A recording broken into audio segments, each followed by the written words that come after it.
അമൽ, good morning. ഈ amoebic മസ്തിഷ്ക ജ്വരത്തിന്റെ കാര്യത്തിലും ജാഗ്രത മതി, ഭയം വേണ്ട എന്ന് പറയുമ്പോഴും ആരോഗ്യവകുപ്പ് ഇക്കാര്യങ്ങൾ മറച്ചു വയ്ക്കുകയാണ് ചെയ്തിട്ടുള്ളത്. വളരെ ഗുരുതരമായ ഒരു വീഴ്ചയാണ്, നമുക്ക് ഒരു കാരണവശാലും ന്യായീകരിക്കാൻ കഴിയാത്ത വീഴ്ചയാണ്. ആരോഗ്യവകുപ്പിന്റെ ഭാഗത്തു നിന്നുള്ളൊരു വിശദീകരണം, ഇത് എന്തിനു ചെയ്തു, എന്തുകൊണ്ട് ഈ 50 ദിവസത്തെ ചികിത്സയ്ക്കിടയിൽ ഒരിക്കൽ പോലും ബന്ധുക്കളോട് ഇക്കാര്യം പറഞ്ഞില്ല എന്നത് വ്യക്തമാക്കാനുള്ള ഉത്തരവാദിത്വം ആരോഗ്യവകുപ്പിനുണ്ട്.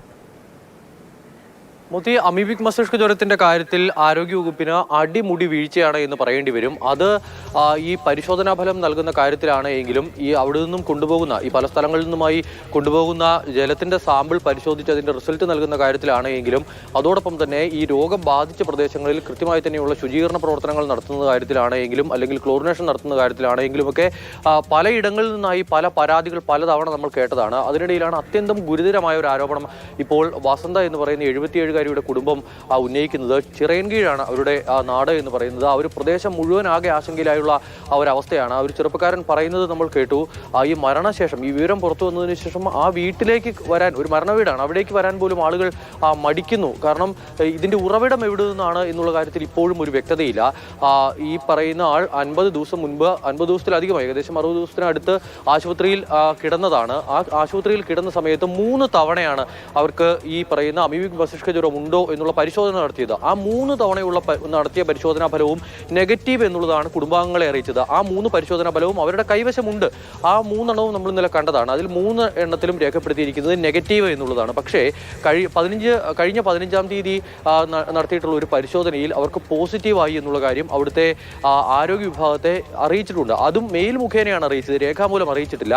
ആ ഹെൽത്ത് ഇൻസ്പെക്ടറുടെ പ്രതികരണം കൂടി നമുക്ക് ലഭ്യമായിട്ടുണ്ട്. അദ്ദേഹം ഒരു സർക്കാർ ജീവനക്കാരനാണ്, എന്നിട്ട് കൂടി അവിടുത്തെ ആശങ്കയെല്ലാം നമ്മളോട് തുറന്നു പറയുന്നുണ്ട്. എന്താണ് ഈ ആരോഗ്യ വിഭാഗത്തെ അല്ലെങ്കിൽ പ്രാഥമിക ആരോഗ്യ കേന്ദ്രത്തിലേക്ക് എന്ത് വിവരമാണ് ഈ മെഡിക്കൽ കോളേജിൽ നിന്നും അറിയിച്ചത് എന്നുള്ള കാര്യം അദ്ദേഹത്തിന്റെ പ്രതികരണം കേട്ടാൽ കൂടുതൽ വ്യക്തമാകുമെന്ന് തോന്നുന്നു. ഈ ആളിനെ തന്നെ എങ്ങനെയാണ് രോഗം കിട്ടിയെന്ന് ഇതുവരെ ഞങ്ങൾക്ക് വ്യക്തമല്ല. കാര്യം വീട്ടിൽ നിന്ന് പുറത്തിറങ്ങാത്ത ആളാണ്. മെഡിക്കൽ കോളേജിൽ പോയി അവർ പറയുന്ന അനുസരിച്ച് 2 പ്രാവശ്യം ടെസ്റ്റ് ചെയ്തിട്ട് നെഗറ്റീവ് ആയാലാണ്, പിന്നെ പോസിറ്റീവ് ആണെന്ന് പറയപ്പെടുന്നു. ഞങ്ങൾക്ക് ഇതുവരെ ഒരു പ്രൂഫും വീട്ടുകാർക്കോ ഞങ്ങൾക്കോ കിട്ടിയിട്ടില്ല. ആരോഗ്യ കേന്ദ്രത്തിൽ മെയിലായിട്ട് വന്നിട്ടുണ്ട്. അതെ, അതായത് ഒരു ലൈൻ ലിസ്റ്റ് വരും. ഏത് രോഗം വന്നാലും നമ്മളതാണെങ്കിൽ വരും. അതൊരു പേരും ഏജും അഡ്രസ്സും ഏത് രോഗമാണ് എന്നുള്ളത് മാത്രമാണ് വന്നിട്ടുള്ളത്. അല്ലാതെ ഒരു ഡോക്യുമെൻ്റ് ആയിട്ട് ഒരു പോസിറ്റീവ് റിസൾട്ട് ഇതുവരെ കിട്ടിയിട്ടില്ല. ഞങ്ങളിന്ന് വീട്ടിൽ പോയി എല്ലാ ഡോക്യുമെൻറ്റ്സും പരിശോധിച്ചു. 3 പ്രാവശ്യം ടെസ്റ്റ് ചെയ്തിട്ടുണ്ട്. നെഗറ്റീവ് ആണെന്ന് അതിൽ കാണുന്നുണ്ട്. പോസിറ്റീവായ റിസൾട്ട് ഇതുവരെ കിട്ടിയിട്ടില്ല. ഈ വീടും പരിസരവും ഒക്കെ ക്ലോറിനേറ്റ് ചെയ്ത് എല്ലാം, ആ വീടും അതിൻ്റെ ചുറ്റുവട്ടത്തുള്ള എല്ലാ വീടുകളും 2 പ്രാവശ്യം ക്ലോറിനേറ്റ് ചെയ്തു. അവിടുത്തെ വെള്ളം ടെസ്റ്റ് ചെയ്യാനായിട്ട് എടുത്ത് പബ്ലിക് ഹെൽത്ത് ലാബിൽ കൊടുത്തിട്ടുണ്ട്. എന്നിരുന്നാലും ഈ രോഗിക്ക് അവിടെ നിന്ന് ഒരു കാരണവശാലും രോഗം കിട്ടാനുള്ള ചാൻസ് ഇല്ല. കാരണം അതിനൊരു സാഹചര്യം ഇല്ലാന്ന് മാത്രമല്ല, ഇയാൾ ആ വീട്ടിൽ നിന്നും ഇത്രയും വയസ്സായതുകൊണ്ട് വയ്യാത്തത് കൊണ്ട് തന്നെ വീട്ടിൽ നിന്ന് വെളിയിറങ്ങാത്ത ഒരാളും കൂടെയാണ്. എന്തായാലും ആളുകൾ ആശങ്കപ്പെടേണ്ടതില്ല എന്നുള്ളതാണ് ആരോഗ്യ വിഭാഗത്തിൽ നിന്നുള്ള പ്രവർത്തകരും പറയുന്നത്. ആ പ്രദേശത്തുള്ള വീടുകളെല്ലാം ക്ലോറിനേറ്റ് ചെയ്തിട്ടുണ്ട് എന്നുള്ള കാര്യവും അവർ വ്യക്തമാക്കുന്നു. പക്ഷേ രോഗബാധ എവിടെ നിന്നുണ്ടായി എന്നുള്ള കാര്യത്തിൽ ഒരു വ്യക്തത നൽകാൻ ആർക്കും കഴിയുന്നില്ല. അമൽ, തുടരൂ. ഈ 77 വയസ്സുകാരിക്ക് എവിടെ നിന്ന് അമീബിക് മസ്തിഷ്ക ജ്വരം പിടിപെട്ടു എന്നത് ഈ ആരോഗ്യവകുപ്പിന് ഇനിയും കണ്ടെത്താനായിട്ടില്ലാത്ത ഒരു കാര്യമാണ്. വീട്ടിൽ നിന്ന് രോഗബാധ ഉണ്ടാകാൻ സാധ്യത കുറവാണ് എന്ന് ഹെൽത്ത് ഇൻസ്പെക്ടറും ഇക്കാര്യങ്ങൾ വളരെ വ്യക്തമായി തന്നെ പറയുന്നുണ്ട്. പക്ഷേ ഈ പറയുന്ന രേഖകൾ അനുസരിച്ച് രോഗബാധ എന്താണ് എന്നത് അമീബിക് മസ്തിഷ്ക ജ്വരമായി തന്നെ രേഖപ്പെടുത്തിയിട്ടുണ്ടോ? ഫലം നെഗറ്റീവ് എന്ന് പറയുമ്പോഴും മോത്തി, അതാണ് ആകെ അടിമുടി ദുരൂഹതയാണ് എന്ന് തുടക്കത്തിൽ പറഞ്ഞത്. അതുകൊണ്ടാണ്. കാരണം 3 തവണ പരിശോധന നടത്തിയിരിക്കുന്നു.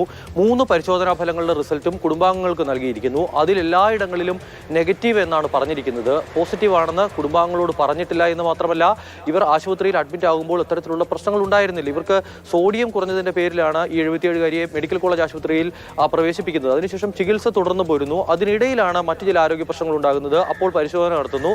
അപ്പോൾ അമീബിക് മസ്തിഷ്ക ജ്വരം ഇല്ല എന്നുള്ള പരിശോധനാ ഫലം അവർക്ക് നൽകുകയും ചെയ്യുന്നു. അത് നൽകുന്ന അതേ സമയത്ത് തന്നെ അവിടുത്തെ പ്രാഥമികാരോഗ്യ കേന്ദ്രത്തിലേക്ക് ഒരു മെയിൽ എത്തുന്നുണ്ട്. അതിൽ പോസിറ്റീവ് എന്ന് പറയുന്നു. കുടുംബാംഗങ്ങളിൽ നിന്നും മനഃപൂർവ്വം ഈ വിഷയം മറച്ചു വെക്കുന്നു. മാത്രമല്ല, മരണശേഷം ഈ മകളും അതോടൊപ്പം തന്നെ മരുമകളും ചെന്ന് ഈ ഡോക്ടറോട് ചോദിക്കുന്നു, അമീബിക് മസ്തിഷ്ക ജ്വരം മൂലമാണോ മരണം സംഭവിച്ചത് എന്നുള്ള കാര്യം. അപ്പോഴും ഡോക്ടർമാർ പറയുന്നത് അല്ല എന്നുള്ള മറുപടിയാണ് നൽകുന്നത്. അതിനുശേഷം അവർ ആ മൃതദേഹം വീട്ടിലേക്ക് കൊണ്ടുവരുന്നു. വീട്ടിൽ മൃതദേഹം രാത്രിയിൽ കൊണ്ടുവച്ചിരിക്കുന്ന സമയത്താണ് മാതൃഭൂമി ന്യൂസ് അടക്കമുള്ള മാധ്യമങ്ങളിലൂടെ അമീബിക് മസ്തിഷ്ക ജ്വരം ബാധിച്ച് ചിറയൻകീഴിൽ 77-കാരിയായ വസന്ത എന്നൊരാൾ മരിച്ചു എന്നുള്ള വാർത്ത വരുന്നത്.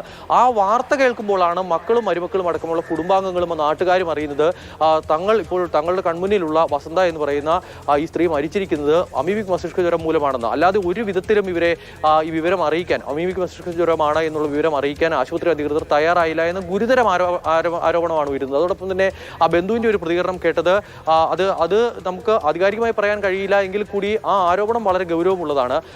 50 ദിവസമായി ആശുപത്രിയിൽ പ്രവേശിപ്പിച്ചിട്ട് വീട്ടിൽ നിന്നും ഒരു കാരണവശാലും ഈ രോഗബാധ ഉണ്ടാകാനുള്ള സാധ്യതയില്ല എന്ന് ഹെൽത്ത് ഇൻസ്പെക്ടറും അതോടൊപ്പം തന്നെ കുടുംബാംഗങ്ങളും പറയുന്നു. വീട്ടിൽ നിന്നും അധികം പുറത്തിറങ്ങുന്ന ആളല്ല. അടുക്കള മുതൽ സിറ്റ് ഔട്ട് വരെയുള്ള സ്ഥലങ്ങളിൽ മാത്രമാണ് അവർ നടക്കാറുള്ളത്. വീടിന് പുറത്തേക്ക് ഇറങ്ങാറില്ല. ചൂടുവെള്ളമാണ് കുളിക്കുന്നത്, ചൂടുവെള്ളത്തിലാണ് കുളിക്കുന്നത്. അങ്ങനെയുള്ള ഒരാളാണ് എന്നുള്ള കാര്യം പറയുന്നു. പിന്നെ എങ്ങനെ ഈ രോഗബാധ ഉണ്ടായി എന്ന് ചോദിക്കുമ്പോൾ ആ ബന്ധു പറയുന്നത് ആശുപത്രിയിൽ നിന്നാണോ എന്നൊരു സംശയം ഞങ്ങൾക്കുണ്ട് എന്നുള്ള കാര്യമാണ്. അവിടുത്തെ വെള്ളത്തിൽ നിന്നാണോ എന്നൊരു സംശയം ഞങ്ങൾക്കുണ്ട് എന്നുള്ള കാര്യം അദ്ദേഹം പറയുന്നുണ്ട്. അതിന്റെ ആധികാരികത പരിശോധിക്കേണ്ടതുണ്ട്. അമൽ, ഈ വെള്ളത്തിൽ നിന്ന് ഇത്തരത്തിൽ അമീബിക് മസ്തിഷ്ക ജ്വരം ഉണ്ടാവണമെങ്കിൽ അത് മൂക്കിലൂടെ വെള്ളം ഉള്ളിലേക്ക് കയറിയാൽ മാത്രമേ ഉണ്ടാവൂ എന്നാണ് മനസ്സിലാക്കാൻ കഴിയുന്നത്. ഇത്രയും പ്രായമുള്ള ഒരാൾ മൂക്കിലൂടെ അത്തരത്തിൽ വെള്ളം കയറാൻ ആശുപത്രിയിൽ എങ്ങനെ സാധ്യത എന്നത് ഒരു ചോദ്യമായി അവശേഷിക്കുന്നുണ്ട്. മറ്റൊന്ന്, വായുവിലൂടെ പോലും ഇത് പകരാൻ സാധ്യതയുണ്ട് എന്നത് നേരത്തെ ആരോഗ്യ വിദഗ്ധർ മാതൃഭൂമി ന്യൂസിനോട് തന്നെ വ്യക്തമാക്കിയ ഒരു കാര്യവുമാണ്. ആരോഗ്യവകുപ്പും അത് സ്ഥിരീകരിക്കുന്നുണ്ട്. എങ്കിൽ അങ്ങനെയും ഒരു സാധ്യത നിലനിൽക്കുന്നില്ലേ?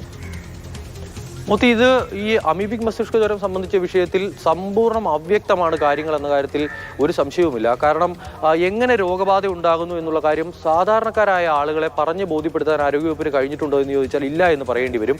ആദ്യം ഇവർ പറഞ്ഞിരുന്നത് ഈ പായലുള്ള വെള്ളത്തിൽ അല്ലെങ്കിൽ കെട്ടിക്കിടക്കുന്ന വെള്ളത്തിൽ കുളിച്ചാലാണ് വരിക എന്ന് പറഞ്ഞു. പിന്നീട് അതല്ലാത്ത ആളുകൾക്കും വന്നു. അങ്ങനെ കെട്ടിക്കിടക്കുന്ന വെള്ളത്തിൽ ഇറങ്ങാത്ത ആളുകൾക്കും വന്നു. ക്ലോറിനേറ്റ് ചെയ്ത വെള്ളമാണ് നമ്മുടെ ഈ പറയുന്ന സ്വിമ്മിംഗ് പൂളിലുള്ളത്. സ്വിമ്മിംഗ് പൂളിൽ കുളിച്ച ഒരു യുവാവിന് അമീബിക് മസ്തിഷ്ക ജ്വരം ഉണ്ടാകുകയാണ്. അതോടൊപ്പം തന്നെ അതിനുശേഷം ഇത്തരത്തിലൊന്നും പോകാത്ത ആളുകൾക്കൊക്കെ ഇങ്ങനെ ഈ പ്രശ്നം ഉണ്ടാകുകയാണ്, രോഗബാധ ഉണ്ടാവുകയാണ്. തെങ്ങിൽ നിന്നും വീണ് പരിക്കേറ്റ് ആശുപത്രിയിൽ ചികിത്സയിൽ കഴിയുന്ന ഒരാൾക്ക് പരിശോധന നടത്തുമ്പോൾ അമീബിക് മസ്തിഷ്ക ജ്വരമാണെന്ന് പറയുന്നു. അതെങ്ങനെ വന്നു എന്ന് ആർക്കും ഒരു പിടിയും കിട്ടുന്നില്ല. ഇതിന്റെ ഉറവിടം കണ്ടെത്താൻ കഴിയുന്നില്ല. അപ്പോൾ എങ്ങനെ ഇത് വരും എന്നുള്ള കാര്യം, ഈ പൈപ്പിലെ വെള്ളത്തിലൂടെ അടക്കം ഇത് വരും എന്ന് പറയുന്നു. അപ്പോൾ അതൊക്കെ ക്ലോറിനേറ്റ് ചെയ്ത വെള്ളമല്ല. അതിനകത്ത് എങ്ങനെ ഈ രോഗബാധ ഉണ്ടാകാനുള്ള കീടാണു ഉണ്ടാകും എന്നുള്ള ഒരു പ്രശ്നമൊക്കെ നിലനിൽക്കുകയാണ്. അപ്പോൾ ഇതെങ്ങനെ എന്നുള്ള കാര്യത്തിൽ ഒരു വ്യക്തത വരുത്തേണ്ടതുണ്ട്. ആളുകൾക്ക് വലിയ ആശങ്കയുണ്ട്. അതിനാൽ തന്നെയാണ് ചിറയൻകീഴിലെ ചെറുപ്പക്കാരൻ പറഞ്ഞത്, ആളുകൾ ഈ രോഗം ബാധിച്ച് മരിച്ച ആളുടെ വീട്ടിലേക്ക് വരാൻ പോലും ആളുകൾ ഭയപ്പെടുന്നു എന്ന് പറയുമ്പോൾ നാട്ടിലെ ആളുകളുടെ ആശങ്ക തന്നെയാണ്. ചർച്ച ചെയ്തൊരു കാര്യവുമാണ് അമൽ. ഇത്തരം സംഭവങ്ങൾ ഉണ്ടാവുമ്പോൾ ഏത് തരത്തിലാണ് ജനങ്ങളെ ആരോഗ്യവകുപ്പ് അഭിസംബോധന ചെയ്യേണ്ടത്, ജനങ്ങളുടെ ഇത്തരത്തിലുള്ള ഭയം മാറ്റാൻ, ആശങ്ക മാറ്റാൻ എന്താണ് ആരോഗ്യവകുപ്പിന്റെ ഭാഗത്തുനിന്ന് ഉണ്ടാവേണ്ടത് തുടങ്ങിയ കാര്യങ്ങളൊക്കെ നമ്മൾ ചർച്ച ചെയ്തതാണ്. പക്ഷെ അപ്പോഴും അടിമുടി ദുരൂഹതയും അവ്യക്തതയും മാത്രമായി ഈ കാര്യങ്ങൾ തുടരുന്നു എന്നത് ഖേദകരമാണ്. അമൽ തേനമ്പറമ്പിലാണ് വിശദവിവരങ്ങൾ പങ്കുവച്ചത്.